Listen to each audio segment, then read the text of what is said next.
Good afternoon. Happy Sunday. No happy 3 points yesterday for Barnsley. We'll try and talk about it as much as I don't want to. We'll make it short. We'll make it sweet. With me, Carlo van der Waterten. You all right, Carlo? Yeah, not too bad, mate. How are you? Yeah, good, mate. Yeah, good. Considering the result yesterday, I've just about got over it. I went out onto the park and... Not yet, me. and took dog out. I don't like losing. No. Also joining us, Dan O'Hagan. Dan, thank you very much for joining us first time on the Reds Report. Really appreciate your time. Real pleasure. Thanks for asking. Good man. Also joining us, Louise K. Sorry, no, it's Anthony K. Anthony K. You're right, Anthony K. You well? Yeah, good man. What's happening there in that room? My wife's a hairdresser, makeup, beauty, and all that. So she's got her own room, which she's been decorating. She likes her flowers.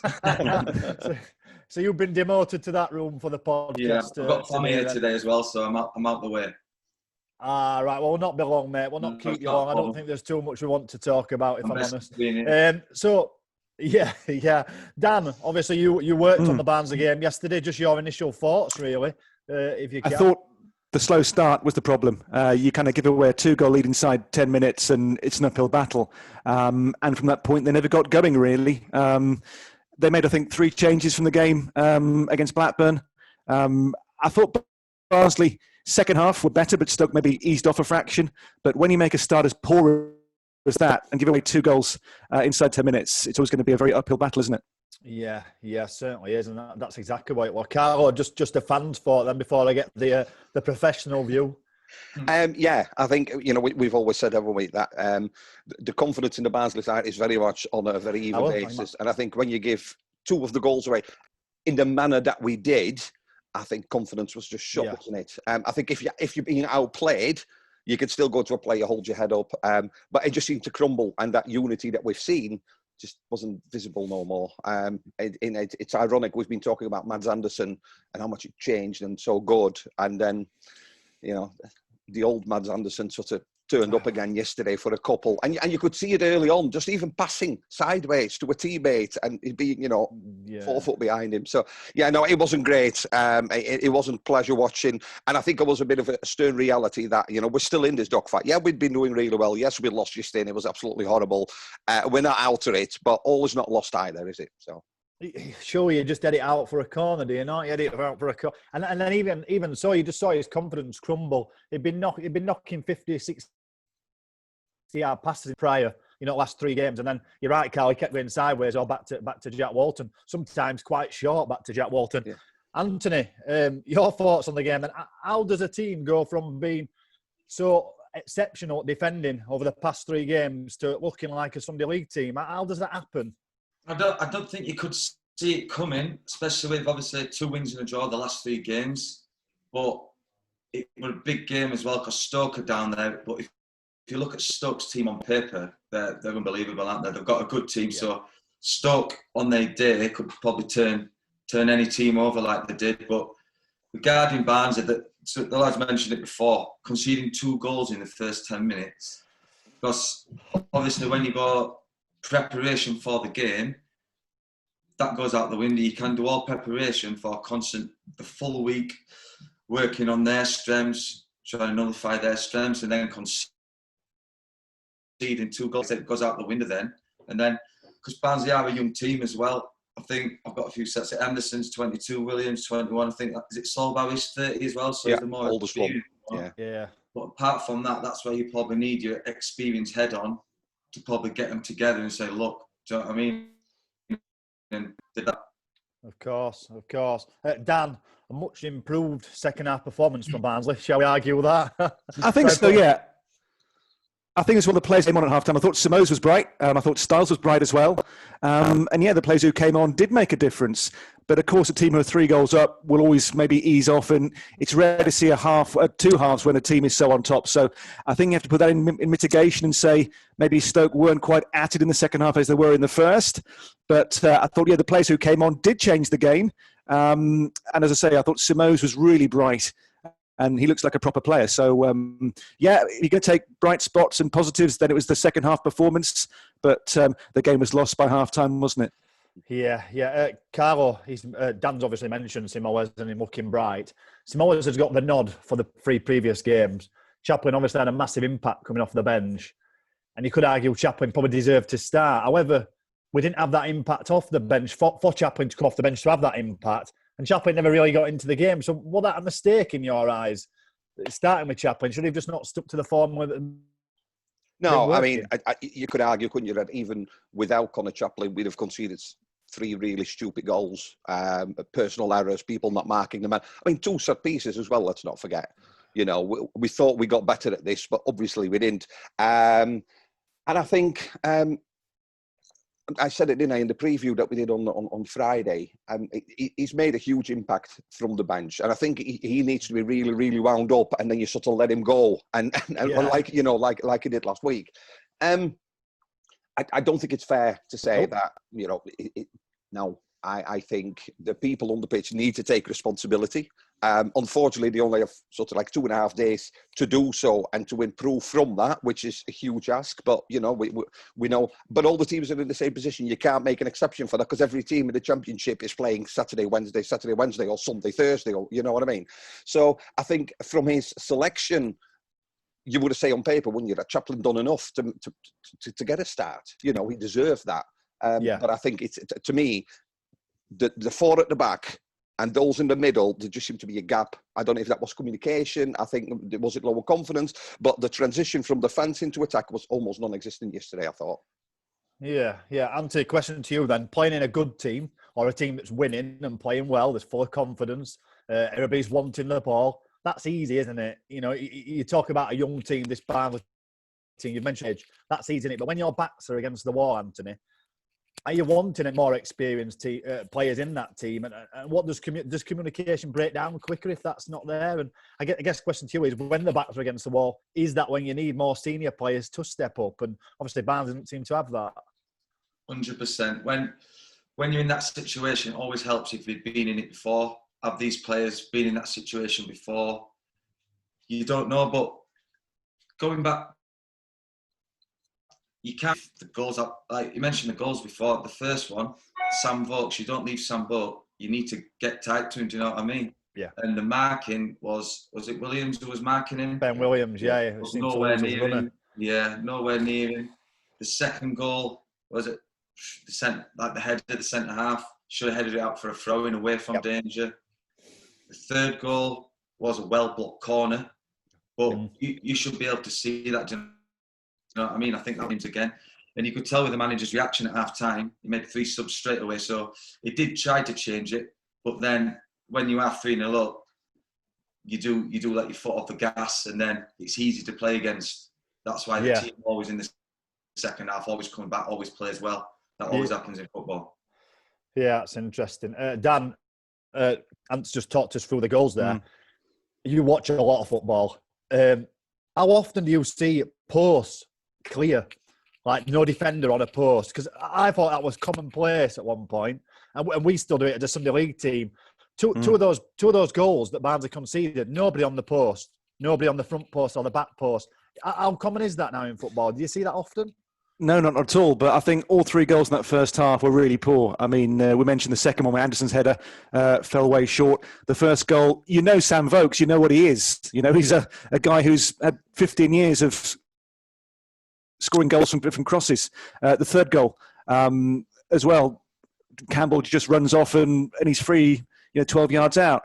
So, but don't forget, this team had kept 3 clean sheets on the spin before that game.